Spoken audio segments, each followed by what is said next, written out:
नमस्कार और चलिए खबरों की शुरुआत करेंगे प्रधानमंत्री मोदी से जुड़ी खबर के साथ। प्रधानमंत्री नरेंद्र मोदी ने लक्षद्वीप दौरे की तस्वीरें साझा की हैं। दिलचस्प तस्वीरें हैं। प्रधानमंत्री ने स्नॉर्कलिंग की फोटो शेयर करते हुए कहा है कि जो लोग एडवेंचर करना चाहते हैं उनकी लिस्ट में लक्षद्वीप होना चाहिए। मैंने स्नॉर्कलिंग का प्रयास किया, ये आनंददायक अनुभव था। प्रधानमंत्री मोदी ने समुद्र के किनारे सैर की तस्वीरें भी साझा की हैं। फोटो में पीएम कुर्सी पर बैठे समुद्र का नजारा देखते हुए नजर आ रहे हैं। प्रधानमंत्री मोदी ने इसके अलावा केंद्र सरकार की विभिन्न योजनाओं के लाभार्थियों से भी बातचीत की।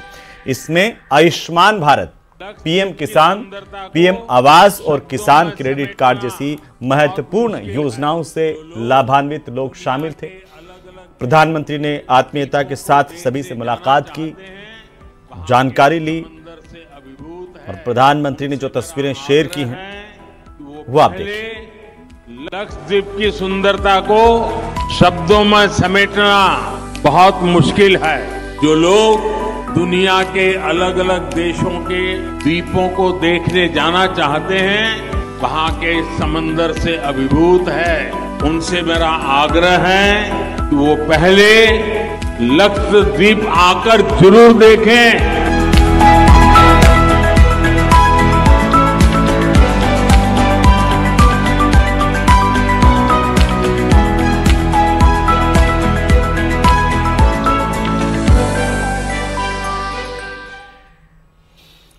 तो वहीं चीन के मीडिया ने भारत की खुलकर तारीफ करते हुए भारत को ताकतवर देश बताया है और प्रधानमंत्री की प्रशंसा की है। सरकारी मीडिया ग्लोबल टाइम्स का यह कहना है कि प्रधानमंत्री नरेंद्र मोदी के नेतृत्व में भारत की आर्थिक और विदेश नीति में सकारात्मक बदलाव हुआ है, वो तेजी से आगे बढ़ रहा है। ग्लोबल टाइम्स में फुडान यूनिवर्सिटी के centre for south Asian studies के डायरेक्टर जांग जियाडोंग का एक आर्टिकल पब्लिश हुआ है।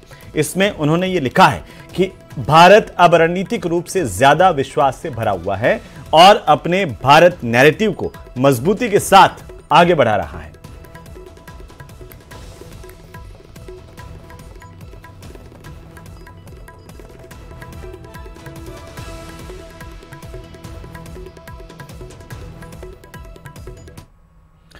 तो 22 जनवरी को रामलला की प्राण प्रतिष्ठा होने जा रही है। पूरा देश प्राण प्रतिष्ठा महोत्सव का इंतजार कर रहा है और ऐसे वक्त में एक भजन लोगों की जुबान पर छाया हुआ है और वो भजन है कि राम आएंगे तो अंगना सजाऊंगी। इस भजन को गाने वाली स्वाति मिश्रा इस समय चर्चाओं में है, क्योंकि प्रधानमंत्री मोदी ने गायिका स्वाति मिश्रा के भजन को अपने सोशल मीडिया पर साझा किया है। न्यूज़ 18 इंडिया ने स्वाति मिश्रा से बातचीत की है। स्वाति मिश्रा खुद न्यूज़ 18 इंडिया के साथ लाइव मौजूद हैं। स्वाति, पीएम मोदी भी तारीफ कर चुके हैं, आपका पहला रिएक्शन? प्रणाम आप सभी को। रिएक्शन मैं क्या दूं, कभी कभी ऐसी चीज हो जाती है जिसके लिए आप रिएक्शन लेस हो जाते हो, तो वही मेरे साथ हो रहा है। मुझे समझ में नहीं आ रहा है मैं किन शब्दों में बोलूं, कैसे एक्सप्रेस करूं कि मैं कैसा महसूस कर रही हूँ। Out of this world. Swati, न सिर्फ प्रधानमंत्री बल्कि मैं आपको ये बता दूं कि हर घर में आज ये गीत गाया जा रहा है, ये भजन सुना जा रहा है, क्योंकि राम जो है वो 22 जनवरी को उनकी प्राण प्रतिष्ठा होगी अयोध्या के मंदिर में। उससे पहले हर कोई इनके स्वागत में इसी गीत पर झूम रहा है, नाच रहा है। आपकी क्या प्रतिक्रिया होती है जब आप तस्वीरें देखती हैं, वीडियोस देखती हैं? मुझे बहुत इमोशनल फील होता है कि एक मैंने राम जी का भजन गाया बिना किसी लालच के, बिना व्यू के लालच के, बिना से किसी प्रकार के लालच के, और वो भजन अब हर घर घर में, हर बच्चे बच्चे की जबान पे है। मुझे ऐसे भी बच्चे मिले हैं जो भी 6 महीने के हैं और ये गीत बिना सुने सोते नहीं है। तो मुझे लगता है कि राम जी की ब्लेसिंग है। राम जी ने शायद स्पेशल ये साल मेरे लिए रखा होगा कि इस साल में वो मुझे ब्लेस करेंगे। ठीक है स्वाति, तो ब्लेसिंग तो है, भगवान का आशीर्वाद, राम जी का आशीर्वाद आपके साथ है। सबसे पहले वो भजन आप सुना दीजिए, क्योंकि हर घर में भजन तो बज ही रहा है, अब न्यूज़ 18 इंडिया के स्टूडियो में भी सुनाई देगा। जरूर। राम आएंगे तो अंगना सजाऊंगी, दीप जला की दिवाली मैं मनाऊंगी। राम आएंगे तो अंगना सजाऊंगी, दीप जला की दिवाली मैं मनाऊंगी। तो चलिए आगे बढ़ेंगे। इन दिनों बरेली की 3 तलाक पीड़ित मुस्लिम महिलाएं रामलला के वस्त्र बनाने में जुटी हैं। रामलला के वस्त्रों में खूबसूरती के लिए जरी जरदोजी का भी काम किया जाएगा। ड्रेस को तैयार करने के बाद इस ड्रेस को लेकर के ये 3 तलाक पीड़िताएं अयोध्या जाएंगी और यहां पर भगवान राम के इन वस्त्रों को लेकर वहां के महंत को इन खूबसूरत पोशाकों को सौंपेंगी।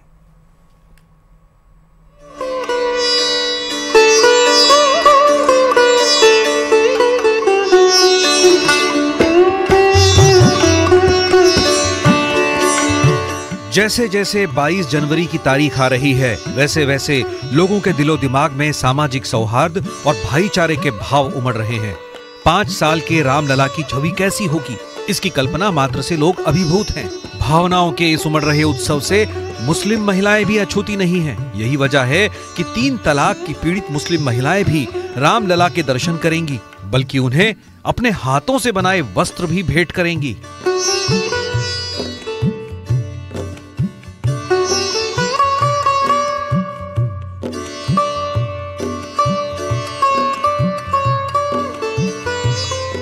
तीन तलाक से पीड़ित मुस्लिम महिलाओं की तैयारी आखिरी चरण में है। अपने दिल की ख्वाहिश पूरी करने के लिए ये मुस्लिम महिलाएं पैसे का इंतजाम चंदा जुटाकर कर चुकी हैं। भगवान रामलला के वस्त्र मोतियों से जड़े हैं, उनमें खास कारीगरी की गई है। अपने मकसद को पूरा करने के लिए ये महिलाएं बरेली, बदायूं, रामपुर, मुरादाबाद, मेरठ, प्रयागराज समेत 30 जनपदों से चंदा जुटा रही हैं। जो भी राशि इकट्ठा होगी उसे वो राम मंदिर ट्रस्ट को सौंप देंगी। यूपी में 3 तलाक से पीड़ित जो महिलाएं रामलला को अपने हाथ से बनाए वस्त्र भेंट करना चाहती हैं, उनकी एक ख्वाहिश ये भी है कि उन्हें ट्रस्ट से अनुमति मिले तो वो हर साल रामलला के लिए अपने हाथ से वस्त्र तैयार करना चाहेंगी। मेरा हक फाउंडेशन से जुड़ी ये सभी महिलाएं जरी जरदोजी का काम करती हैं। इनको इस काम में महारत हासिल है, इसलिए रामलला के बड़े सुंदर सुंदर कपड़ों का बारीक काम इन्होंने अपने हाथों से किया है। ये भगवान राम जी के लिए वस्त्र बनाए जा रहे हैं। जो अयोध्या में राम मंदिर तैयार हो रहा है, ये वस्त्र वहाँ भेजे जाएंगे तैयार करवा के। और इसमें हम वस्त्र भी तैयार कर रहे हैं, इसके साथ साथ जरीदोजी का काम, कारचोपी का काम जो महिलाएं जानती हैं उनसे इस पे कारचोपी का काम भी करवाया जाएगा। और इन वस्त्र को हम अयोध्या लेके जाएंगे और भगवान राम को भेंट करेंगे। इस ड्रेस को बनाने वाली महिलाओं का कहना है कि फुर्सत के क्षणों में वो इस ड्रेस को तैयार करती हैं। इसमें ज्यादातर महिलाएं वो हैं जो जरी जरदोजी का काम करके अपनी जीविका पालन करती हैं। ऐसे में रामलला की ड्रेस में वो जरी जरदोजी का विशेष काम भी करेंगी, जिससे उनकी खूबसूरती बढ़ेगी। ये मखमली कपड़ा है जो कि वो अच्छा लगता है ये कपड़ा, और इसमें नग वग सब चीज की कढ़ाई होगी, बस यही कपड़ा है ये। जरी जरदोजी का भी काम होगा उसमें? हाँ, जरी का और जरदोजी का भी काम होगा। इसमें नगवग भी लगाए जाते हैं कपड़े में। ये पहला मौका है जब रामलला के लिए 3 तलाक पीड़िता वस्त्र तैयार कर रही हैं। इतना ही नहीं, इस पोशाक में कौमी एकता की एक अनोखी मिसाल देखने को मिल रही है। इन मुस्लिम महिलाओं ने धर्म की दीवार को गिराकर समाज में सौहार्द को बढ़ाने का काम किया है। चलिए आगे बढ़ेंगे। सदगुरु रितेश्वर जी महाराज अपने 4 दिवसीय प्रवास के तहत उदयपुर में हैं। यहां पर सदगुरु ने पत्रकारों के साथ सनातन की बात की। दरअसल अपने 50वें प्राकट्योत्सव के अवसर पर सनातन के प्रचार प्रसार की शुरुआत करने का लक्ष्य निर्धारित कर चुके सदगुरु रितेश्वर महाराज विभिन्न कार्यक्रमों में हिस्सा लेंगे। उदयपुर प्रवास के दौरान न्यूज 18 से एक्सक्लूसिव बातचीत में सदगुरु ने अयोध्या में हो रहे रामलला की स्थापना पर भी खुल करके अपनी बात रखी है। उन्होंने कहा कि भगवान राम की मंदिर में प्राण प्रतिष्ठा का विरोध करना कुछ लोगों ने अपनी आदत बना लिया है।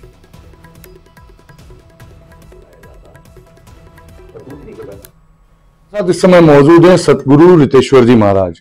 सदगुरु इस समय देश में सबसे चर्चित भगवान रामलला अयोध्या में अपने निज मंदिर में विराजित होने वाले हैं, इस पर चर्चा चल रही है, लेकिन विरोध भी देखने को मिल रहा है। उस विरोध को किस दृष्टि से देखते हैं?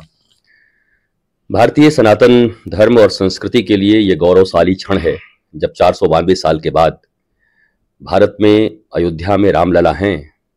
इसको साबित करने में इतने समय लग गए। जब भी कभी मक्का मदीना की बात आती है तो इस्लाम याद आता है, वेटिकन सिटी की बात याद आती है तो क्रिश्चियनिटी याद आती है। वैसे ही अयोध्या, मथुरा और काशी याद आते ही जर्मनी में बैठा हुआ आदमी भी जानता है कि ये हिंदुओं के देवता भगवान राम, कृष्ण और भोलेनाथ का जगह है। परंतु कुछ लोग ऐसे होंगे जो इसका विरोध कर रहे हैं, परंतु संपूर्ण लोग इसका विरोध नहीं कर रहे हैं, किसी भी मत के या मजहब के। और धीरे धीरे राष्ट्रवाद और राम मंदिर नहीं, ये राष्ट्र मंदिर है, विश्व मंदिर है, ये सभी लोग स्वीकार कर रहे हैं। तो ये बहुत बड़ा दिवस है। फिर उसके अगले दिन भी हम स्वयंसेवकों के साथ बात करने वाले हैं। उसके अगले दिन भी 2047 में भारत कैसा होना चाहिए और कैसे होगा, इस पर भी संतों के साथ हमारा एक संत सम्मेलन है। तो 3 दिन की ये त्रिवेणी है उदयपुर में, और इस त्रिवेणी में पूरे उदयपुर और पूरे देश के लोग स्नान करेंगे। बिल्कुल, तो 3 दिन के कार्यक्रम के तहत सदगुरु रितेश्वर जी महाराज उदयपुर में हैं और भगवान रामलला अयोध्या में विराजित होने वाले हैं। इससे काफी उत्साहित हैं और प्राण प्रतिष्ठा के लिए जो पद्धति अपनाई जा रही है उसे भी पूरी तरह से सही बता रहे हैं। कपिल श्रीमाली, न्यूज़ 18 उदयपुर। तो एनसीपी शरद गुट के नेता जितेंद्र आव्हाड के विवादास्पद बयान पर हंगामा तेज हो गया है। बयान के खिलाफ मुंबई समेत महाराष्ट्र के कई इलाकों में बीजेपी सड़कों पर उतर आई है। बीजेपी नेता राम कदम ने मुंबई के घाटकोपर थाने पहुंच करके जितेंद्र आव्हाड के खिलाफ पुलिस में शिकायत दर्ज करवाई है। जितेंद्र आव्हाड के खिलाफ आक्रोश सड़कों पर देखने को मिल रहा है। भाजपा कार्यकर्ता सड़कों पर उतरे, प्रदर्शन किया और साथ ही साथ भारतीय जनता पार्टी के नेता राम कदम ने एक एफआईआर दर्ज करवाई है जितेंद्र आव्हाड के खिलाफ।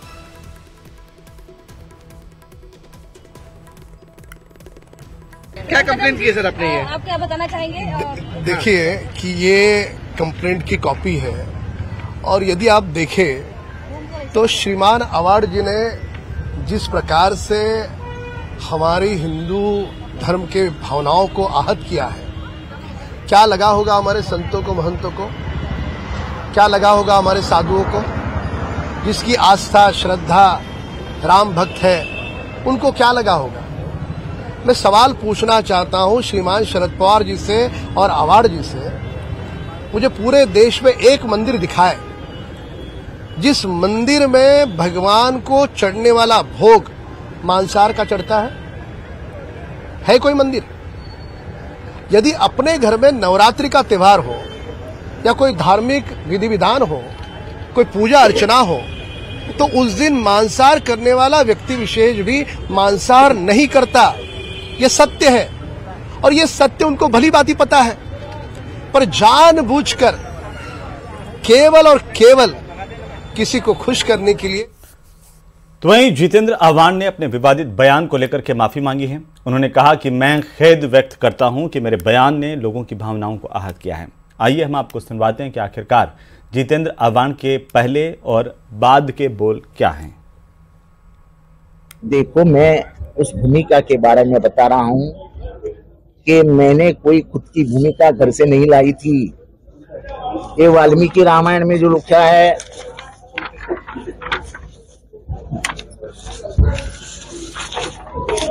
ये जो ऑथेंटिक वर्जन ऑफ रामायण लिखा है 1891 की किताब है, कलकत्ता में प्रिंट हुई है।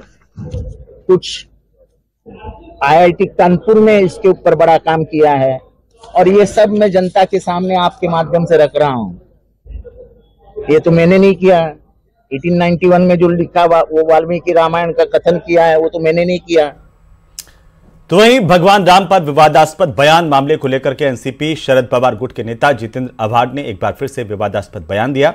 इस बार आव्हाड ने देश की राष्ट्रपति द्रौपदी मुर्मू के खिलाफ अपमानजनक टिप्पणी की है। वो राम यहाँ पे महिलाओं पे हो रहे अत्याचार देख के वापस चला जाएगा अगर वो कभी आने वाले रहेंगे तो। ये वो राम मेरी शबरी कहाँ है ढूंढते बैठेगा और उसको पता चलेगा कि द्रौपदी मुर्मू लॉक के बिठाया गया है उसे राष्ट्रपति भवन में। चलिए आगे बढ़ेंगे और इसी बीच राजधानी जयपुर से बड़ी खबर मिल रही है, जहां पेपर लीक मामले को लेकर एसओजी ने बड़ी कार्रवाई की है।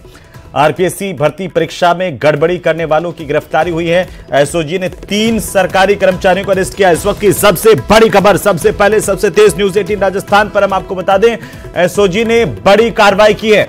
2 सरकारी लेक्चरर हैं, एक फिजियोथेरेपिस्ट को अरेस्ट किया गया है। 3 लोगों की गिरफ्तारी हुई है।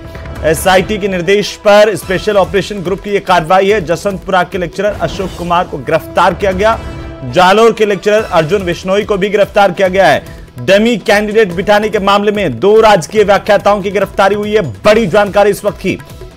आरएएस प्री परीक्षा 2014 पेपर लीक मामले को लेकर के फरार एक गवर्नमेंट फिजियोथेरेपिस्ट भी गिरफ्तार किया गया है। जो अब तक फरार चल रहा था उसे भी एसओजी ने धर दबोचा है।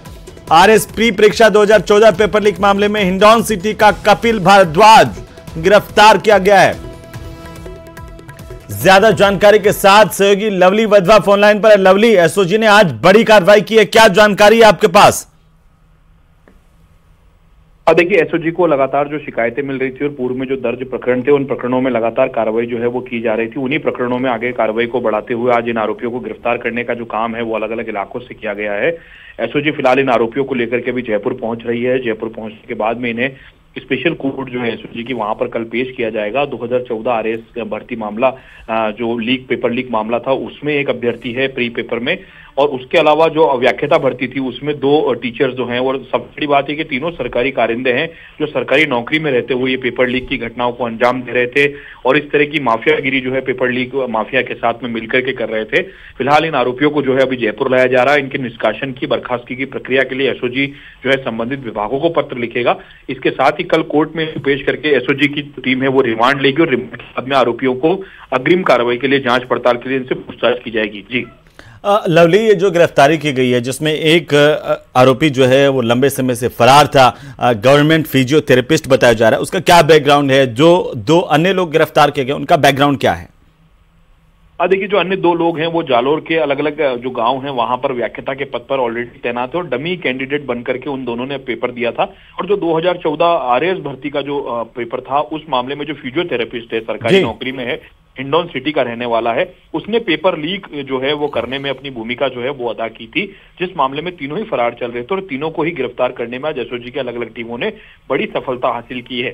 जी चलिए, बहुत शुक्रिया लवली तमाम जानकारी के लिए। लगातार नजर बनाए रखिए, अपडेट हम आपसे लेते रहेंगे। आगे बढ़ेंगे, आपको बता दें कि जयपुर से इस वक्त की बड़ी खबर और दिल्ली से बड़ी खबर मिल रही है, जहां पर सोनिया गांधी तेलंगाना से लोकसभा चुनाव लड़ सकती है। इस वक्त की सबसे बड़ी खबर आ रही है दिल्ली से। तेलंगाना कांग्रेस ने प्रस्ताव पारित किया है, सोनिया गांधी को तेलंगाना से चुनाव लड़ाने की बात सामने आ रही है और प्रस्ताव पारित कर अध्यक्ष मल्लिकार्जुन खड़गे को यह प्रस्ताव भेजा गया है। दरअसल तेलंगाना स्टेट बनाने में सोनिया गांधी का बड़ा योगदान रहा है और ऐसे में उनकी वहां पर बड़ी लोकप्रियता मानी जाती है। अगर सोनिया गांधी रायबरेली छोड़ती हैं तो प्रियंका गांधी के वहां से लड़ने की बात और पुख्ता हो जाएगी। तेलंगाना से लोकसभा का चुनाव सोनिया गांधी लड़ सकती हैं, बड़ी खबर है इस वक्त की।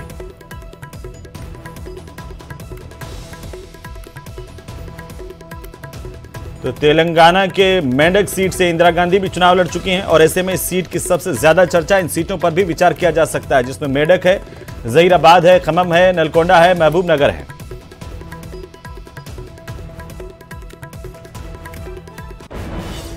चलिए आगे बढ़ेंगे। राजधानी जयपुर से बड़ी खबर, जहां पर स्कॉलरशिप योजनाओं में अनियमितता करने वालों पर अब एक्शन होगा।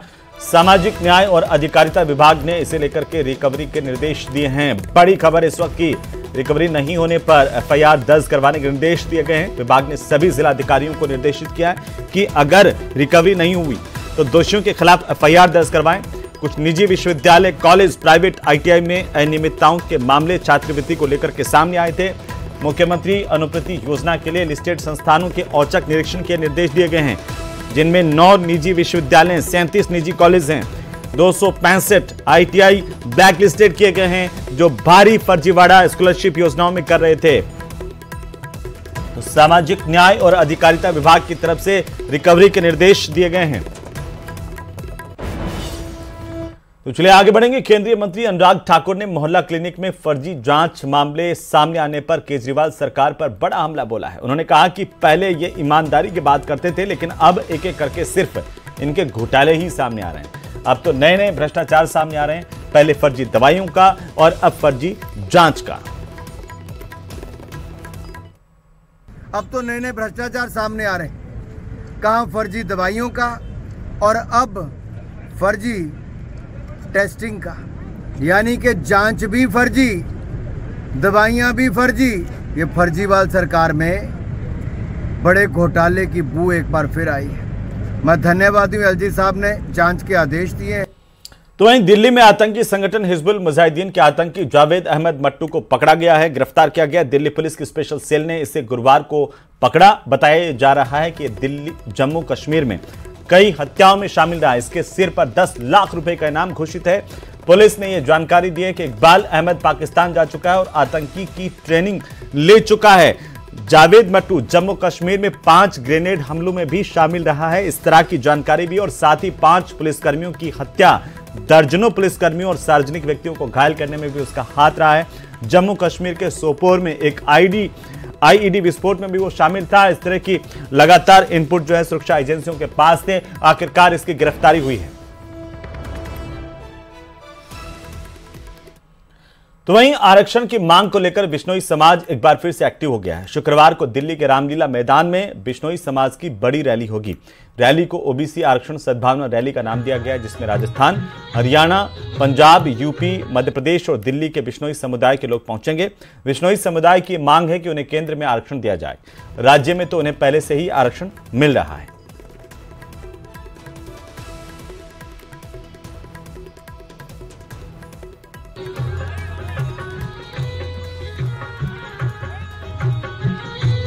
स्पीकर में अटल बिहारी वाजपेयी जी आए थे। उन्होंने मेव, जाट और बिश्नोइयों को आरक्षण देने की घोषणा की थी, जिसमें जाटों को और मेवों को जो आरक्षण मिल गया, बहुत खुशी की बात है। और बिश्नोई समाज पीछे रह गए। हम लोग अभी गुरु जम्बेश्वर भगवान के समाधि स्थल मुकाम से सिवानी, जो हरियाणा के अंदर आता है बॉर्डर पे, वहां तक तो वाहन रैली के रूप में आए। उसके बाद हम लोग आरक्षण संघर्ष, आरक्षण सद्भावना यात्रा ओबीसी केंद्र में, इसके लिए हम लोग चल रहे हैं। हम बहुत ही मतलब गुरु जम्बेश्वर भगवान के बताए हुए नियमों पे चलते हैं, किसी को निंदा नहीं करते हैं, किसी को पर्यावरण का ध्यान रखता है, सारा चीज़ हम लोग ध्यान रखते हैं। और हम लोग सिवानी के बाद में हमारा हिसार स्टे हुआ, हिसार के बाद हंसी हुआ, हंसी के बाद मैम हुआ, मैम के बाद रोहतक हुआ, रोहतक के बाद में सापला हुआ, सापला के बाद में आज बहादुरगढ़ है, कल दिल्ली जाएंगे। किया जाए। अभी अभी हमारे बिश्नोई महासभा के जो राष्ट्रीय अध्यक्ष हैं भाई देवेंद्र जी, जो हमारे भाई हैं बिश्नोई भी, उन्होंने मुकाम से पैदल यात्रा चालू की है। और वो कल 5 तारीख को दिल्ली में रामलीला ग्राउंड पहुंचेंगे शाम को। मेरी उनसे बात हुई तो हम भी उनको समर्थन देते हैं। जाट समाज हिंदुस्तान का उनके साथ है, समर्थन देता है। उन्होंने कहा हरियाणा के जाटों ने समर्थन दिया है। मैं कहता हूँ हरियाणा नहीं, हम भी दे रहे हैं। और दिल्ली में भी युद्धवीर जी हमारे महासचिव ऑल इंडिया के, उनसे बात हुई तो वो शायद उनसे मिलके भी आएंगे कल। और हम समर्थन दे रहे हैं उनको भी साथ में। उनको